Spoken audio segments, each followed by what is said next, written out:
A very good evening to all of you. My name is Rakesh Rauta and I welcome all of you to English by Rakesh Rauta. आपका बहुत बहुत स्वागत करता हूँ इस channel पे जिसका नाम है इंग्लिश बाय राकेश राउता। हम लगातार कन्फ्यूजेबल वर्ड्स के ऊपर बात कर रहे हैं, काफी इंपॉर्टेंट, इससे आपकी वोकैबुलरी तो स्ट्रांग होगी, लेकिन जो कन्फ्यूजन आपको अब तक बना हुआ था अब वो नहीं रहेगा। सबसे पहला काम आपको वीडियो को देखना है, इसको लाइक करना है, अपने दोस्तों के साथ शेयर करना है और आपको कमेंट करना है कि ये वीडियो आपको कैसा लगा। दूसरी बात देखिए, अपना एक इंस्टाग्राम का अकाउंट है राकेश रावता के नाम से, आप जाके इसको फॉलो कर सकते हैं। आपका कोई भी क्वेश्चन हो आप पूछ सकते हो। हम अभी थोड़ी सी ये समय की कुछ लाइव क्लास लेने का समय मिल नहीं पा रहा है, तो हर दिन ये क्लासेस आपके लिए रिकॉर्ड की जाती है बहुत मेहनत के द्वारा, केवल इस वजह से ताकि आपके पास बेहतरीन मटेरियल पहुंच पाए और आपकी जो पढ़ाई है इसके बीच में गैप ना हो, बल्कि आप सुचारू रूप से अपनी पढ़ाई को आगे जारी कर सके। और ये अपना एक टेलीग्राम का एक ग्रुप है जिसका नाम है इंग्लिश बाय राकेश रावता।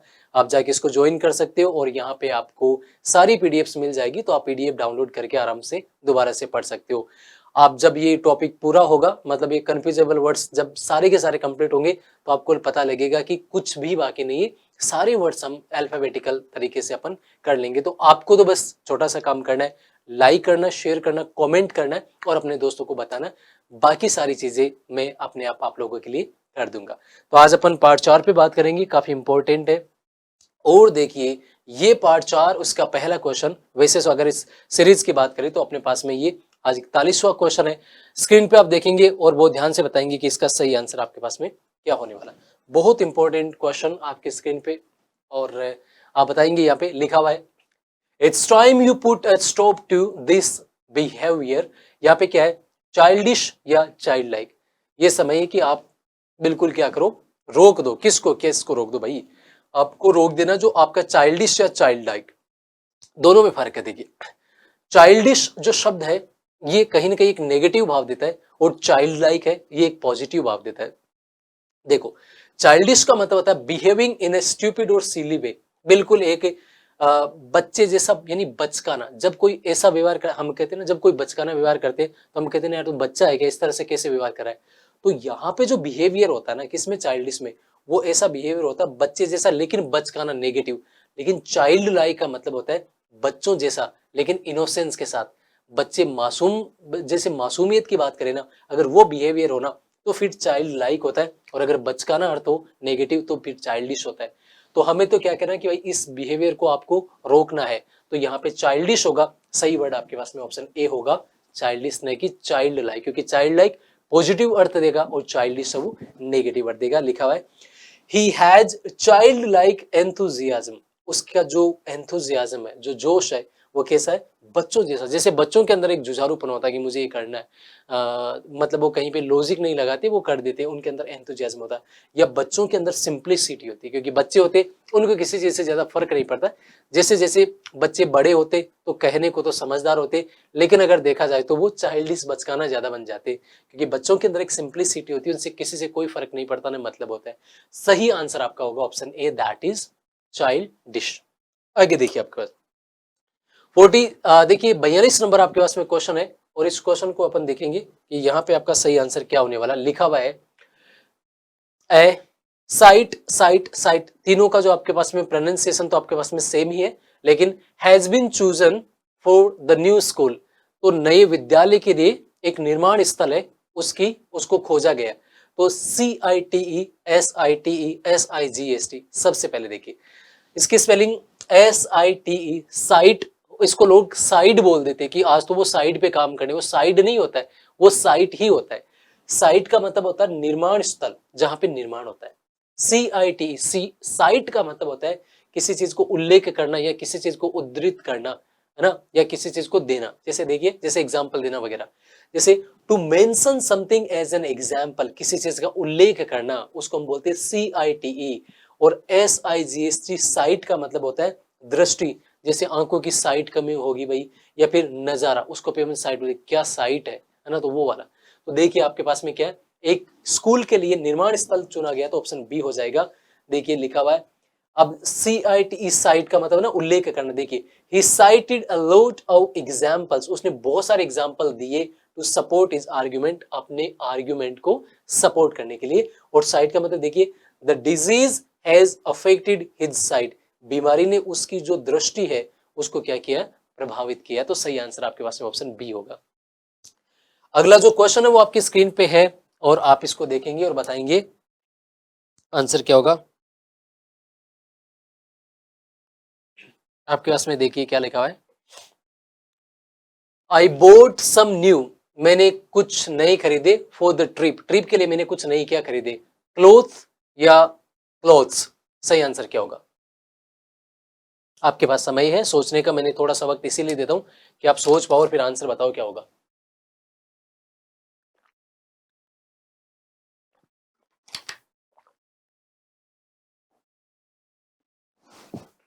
तो देखो यहाँ पे क्या है, आई बोट सम न्यू, मैंने कुछ नए खरीदे। अब क्या खरीदे बताएंगे, फॉर द ट्रिप, ट्रिप के लिए। तो देखो पहला ऑप्शन आपके पास में CLOTH, क्लॉथ। अब देखिए जो जब आप इसको CLOTH क्लॉथ बोलते हो ना, तो इसका मतलब होता है कपड़े का टुकड़ा। ये कपड़े नहीं होते, कपड़े का एक टुकड़ा होता है। और जब आप क्लोथ्स बोलते हो ना, इसका मतलब है पोशाक, गारमेंट्स, कपड़े, उनके लिए क्लॉथ्स होता है, क्लॉथ नहीं होता है। क्लॉथ एक कोई भी टुकड़ा है कपड़े का। देखिए क्लॉथ का मतलब है कपड़े का टुकड़ा। जैसे ही टुक अ क्लॉथ, उसने एक कपड़े का टुकड़ा लिया and wipe down the you know kitchen table. तो जो किचन टेबल है उसको उसने पोंछा, लेकिन किससे, कपड़ों से नहीं पोंछेगा, कपड़े के टुकड़े से पोंछा। क्लोथ्स का मतलब है गारमेंट्स, यानी कपड़े जो अपन पहनते हैं उनको अपन क्लोथ नहीं क्लॉथ्स बोलते हैं। जैसे देखिए, और दूसरा है CLOTHE। देखिए यहाँ पे CLOTH और यहाँ पे क्या है CLOTHE। जब ई जोड़ दो तो इसका मतलब ये वर्ब हो जाती है और इसका मतलब है टू ड्रेस समबडी या योरसेल्फ। या इसका मतलब कुल मिला के क्या है, यहाँ पे दो बार है तो इसको थोड़ा सा ऐसे देखना, ये किया है ना, ये इतना ही है। टू ड्रेस योरसेल्फ यानी कपड़े पहनना। तो ये तो आपके पास में नाउन है, कपड़े का टुकड़ा, और जब इसके अंदर में ई जोड़ते हो तो ये वर्ब है, कपड़े पहनना। जैसे देखिए दे, अब यहाँ पर ये थोड़ा दिखाई तो नहीं दे रहा लेकिन फिर भी मैं कोशिश कर रहा हूँ, क्या लिखा हुआ है, they clothe their children in the latest fashion, ऐसा लिखा हुआ है। तो उन्होंने अपने बच्चों को कपड़े पहनाए किसमें, लेटेस्ट फैशन में। तो याद रखना यहाँ पे ये वर्ब है क्लोथ्स। तो we every one wears clothes. तो ये तो आपके पास में हो जाएगा नाउन। और CLOTH ये नाउन है, इसका मतलब है कपड़े का टुकड़ा।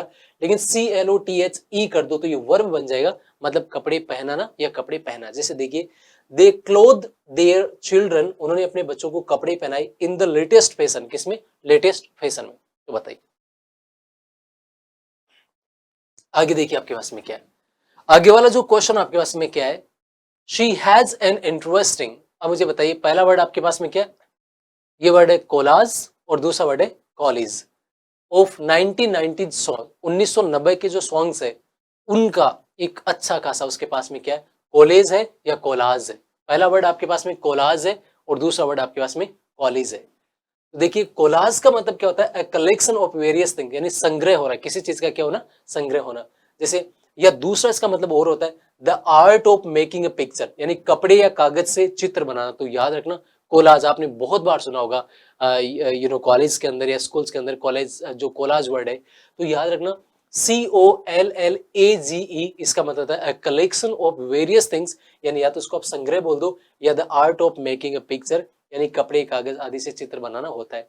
तो देखिए 1990 के जो गाने उसके संग्रह उसके पास में था। तो सही ऑप्शन आपके पास में क्या होगा, कॉलेज तो आप सब लोग जानते हो महाविद्यालय होते हैं। जैसे ही went to the college to meet the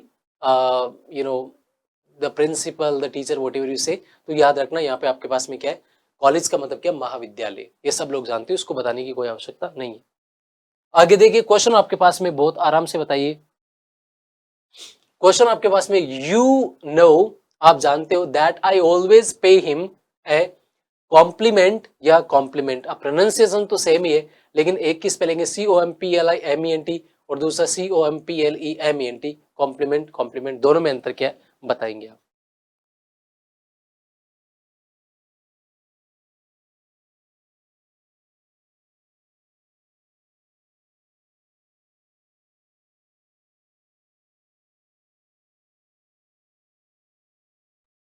बताइए आपके पास में क्या होगा इसका आंसर। पहला भी कॉम्प्लीमेंट दूसरा भी कॉम्प्लीमेंट, लेकिन अंतर क्या है ये आप बताएंगे।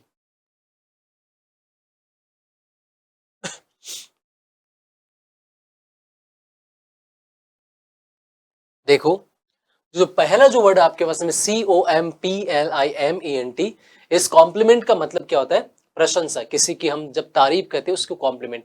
और COMPLEMENT इसका मतलब है किसी चीज का पूरक होना, यानी किसी चीज की कमी को पूरा करके फिर पूरक होना। तो देखिए क्या है, तो आपको पता है कि मैं हमेशा उसकी प्रशंसा करता हूं, तो याद रखना सही आंसर इसका क्या हो जाएगा?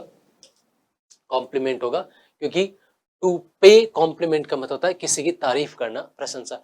टू एक्सप्रेस प्रेज और एडमिरेशन ऑफ समबडी, एडमायरेशन भी होता है एंड एडमिरेशन भी होता है, दोनों होता है। तो मतलब प्रोनाउंसिएशन की बात करता हूं यहाँ पे। दूसरा वर्ड जो आपके पास में लिखा हुआ है वो आपके पास में क्या? कॉम्प्लीमेंट। और इसका मतलब क्या होता है? इसका मतलब होता है पूरक होना। तो देखिए यहां पर आप एग्जाम्पल देख सकते हो, और ये एग्जाम्पल आपके पास में लिखा हुआ है कि द टीम नीड्स, कि टीम को जरूरत है प्लेयर्स, ऐसे खिलाड़ी हु कॉम्प्लीमेंट, जो एक दूसरे को पूरा करे, ईच अदर मतलब एक दूसरे की पूर्ति कर दे, एक दूसरे के प्रति पूरक हो पाए वो। तो याद रखना। और ये वाला जो कॉम्प्लीमेंट है तो मैंने बता दिया, टू एक्सप्रेस प्रेज यानी प्रशंसा या एडमिरेशन। एडमिरेशन का मतलब ही क्या होता है? तारीफ, प्रशंसा होता है। वैसे इसको अगर देखा जाए तो शुद्ध रूप से एडमिरेशन ही बोला जाता है। एडमायरेशन से बेहतर इसका जो प्रोनाउंसिएशन है वो क्या है? एडमिरेशन, याद रखना। अगला जो आपके पास में शब्द है ये 46 नंबर है, और ये क्या है? This novel is easily. अब ये जो उपन्यास है वो आसानी से क्या बताइए? टू द एवरेज रीडर, एक औसत जो पढ़ने वाला है उसके लिए क्या है? कॉम्प्रहेंसिबल या कॉम्प्रहेंसिव? तो सही आंसर क्या होगा? Option A, option B. आप देख सकते हैं, थोड़ा सा वीडियो को पॉज करके बताएंगे सही आंसर क्या होगा।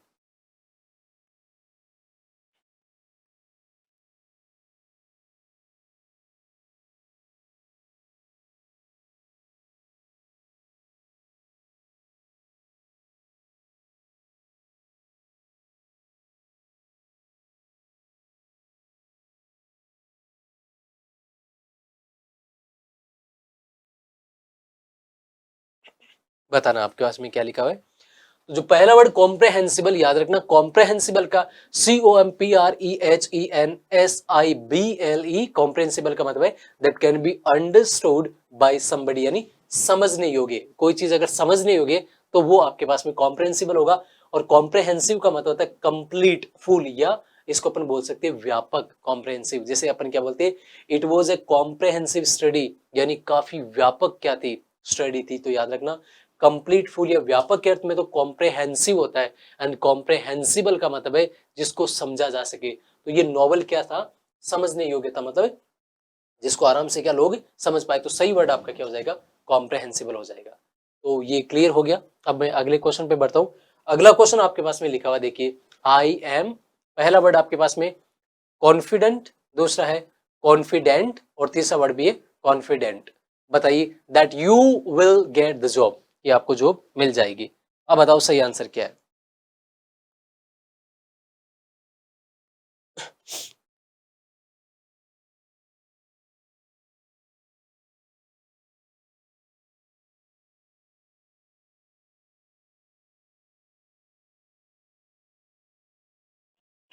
बताइए आंसर क्या है? तो देखिए आई एम कॉन्फिडेंट, तो देखो याद रखना है क्या? आई एम यानी मैं हूं कॉन्फिडेंट। कॉन्फिडेंट देखिए तो इसका सही आंसर आपके पास में होगा ऑप्शन ए। अब तीनों में अंतर देख लो बहुत ही ध्यान से। क्या है? देखो पहले वाला एडजेक्टिव है, विशेषण है, और बी फॉर्म के बाद में क्या आता है? विशेषण आता है। याद रखना, वैसे हालांकि ऐसा कोई जरूरी नहीं है, लेकिन मैं आपको बता रहा हूं इस सेंटेंस के अनुसार। तो देखिए क्या है, आई एम कॉन्फिडेंट। देखो यहां पर क्या है?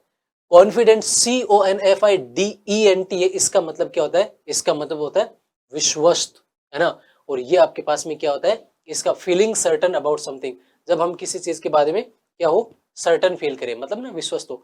तो ये कॉन्फिडेंट होता है एडजेक्टिव। और कॉन्फिडेंट, कॉन्फिडेंट ये नाउन होता है, इसका मतलब होता है विश्वसनीय पुरुष। और अगर इसमें ई और जोड़ दो, कॉन्फिडेंट में ई और जोड़ दो, तो ये भी नाउन होता है, लेकिन इसका मतलब विश्वसनीय महिला। तो अगर कोई पुरुष, ये नाउन है, ये भी नाउन, ये भी नाउन, ये एडजेक्टिव है, याद रखना।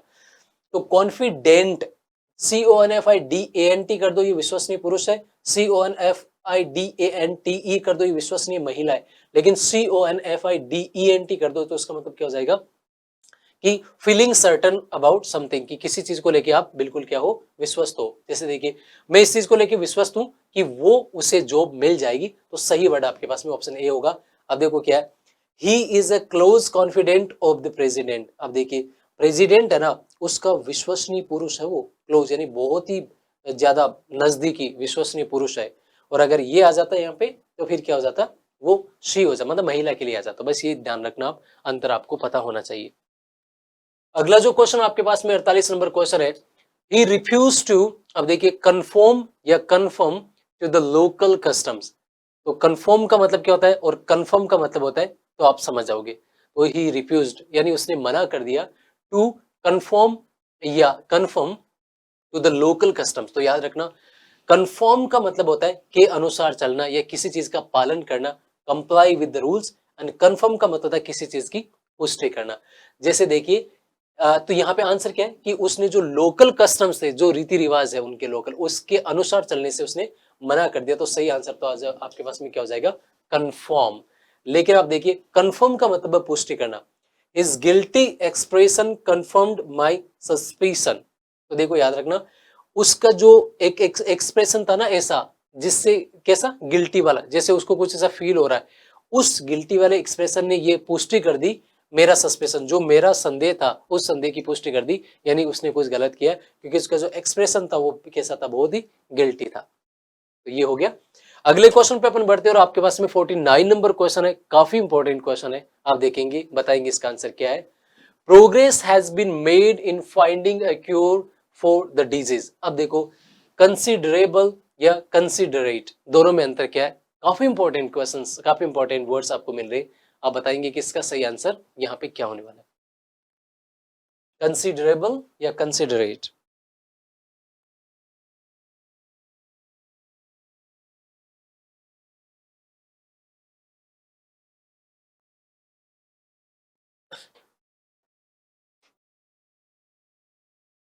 बताइए आंसर क्या होने वाला है। तो प्रोग्रेस हैज बीन मेड, किस तरह की प्रगति की गई है, in finding the cure for the disease, यानी ये जो बीमारी है इसकी जो क्योर है, इसका इलाज है, उसको लेकर एक प्रोग्रेस हुई है। कैसी, तो पहला वर्ड आपके पास में कंसिडरेबल, कंसिडरेबल का मतलब महत्वपूर्ण यानी सिग्निफिकेंट। एंड कंसिडरेट का मतलब क्या होता है, कंसिडरेट का मतलब होता है थॉटफुल यानी दूसरों का ध्यान रखने वाला। तो जो प्रोग्रेस है वो महत्वपूर्ण प्रोग्रेस हुई है, तो कंसिडरेबल सही आंसर होगा। कंसिडरेबल का मतलब होता है सिग्निफिकेंट यानी महत्वपूर्ण, और कंसिडरेट का मतलब है दूसरों का ध्यान रखने वाला। जैसे देखिए he is always polite and considerate towards his employees. तो उसके जो एम्प्लॉइज है उनके प्रति हमेशा एक तो वो काफी विनम्र है और उनका ध्यान रखने वाला है, कंसिडरेट होगा सही आंसर है। तो इसका तो आंसर आपके पास ऑप्शन ए हो जाएगा, कंसिडरेबल यानी महत्वपूर्ण। 50 नंबर क्वेश्चन देखिए क्या है, द कंट्रीज आर क्या है, पहला है कंटिग्यूअस और दूसरा है कंटेजस। दोनों में अंतर क्या है, तो आप देखेंगे, आप वीडियो को थोड़ा पॉज कर सकते हैं, लेकिन आपको देख के बताना कि सही आंसर क्या होगा।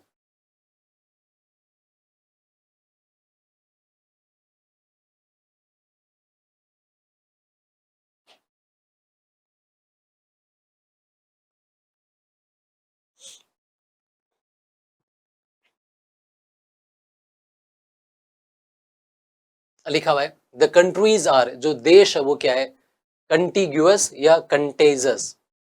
देखो कंटिग्यूअस का मतलब होता है मिले हुए या समीप, टचिंग और नेक्स्ट टू समथिंग। और कंटेजस का मतलब होता है संक्रामक, दैट स्प्रेड जो फैलता बाय पीपल, लोगों के द्वारा टचिंग ईच अदर, एक दूसरे को हम संक्रमण जिसको बोलते हैं। तो याद रखना देशों में संक्रमण नहीं है, देश आप एक दूसरे से टच है, जुड़े हुए, तो क्या होगा, कंटिग्यूअस होगा। सही आंसर CONTIGUOUS कंटिग्यूअस होगा। क्योंकि देखिए scarlet fever is highly contagious, जो स्कारलेट जो फीवर है वो बताइए कैसा है, बहुत ज्यादा क्या संक्रामक है, कंटेजियस है। और ये पहला वर्ड आपके पास में कंटिग्यूअस है। तो ये आपके पास में देखिए आज हमने इसका पार्ट 5 है ये भी कंप्लीट कर लिया ना, और हम लगातार इस सीरीज को कंप्लीट रखेंगे। आपको हर दिन बहुत कुछ सीखने को मिलेगा, हर दिन आपकी नॉलेज के अंदर इजाफा होगा। आपको बस इतना सा काम करना है, वीडियो को लाइक करना है, वीडियो को अपने दोस्तों के साथ शेयर करना है। आपके इतने दोस्त तो होंगे, मुझे पता है आपके काफी अच्छे दोस्त हैं, तो उनको शेयर करना है, उनको चैनल को सब्सक्राइब करने के लिए बोलना है। और आपको वीडियो कैसा लगा आप कमेंट करके बता सकते हैं। और हम लगातार इस सीरीज को आगे बढ़ाएंगे, आगे इस पे बात करेंगे। तो फिलहाल मैं आप लोगों से यही इजाज़त चाहूँगा। आपको बहुत-बहुत गुड नाइट। हम मिलते हैं कल की क्लास में, तब तक के लिए नमस्कार।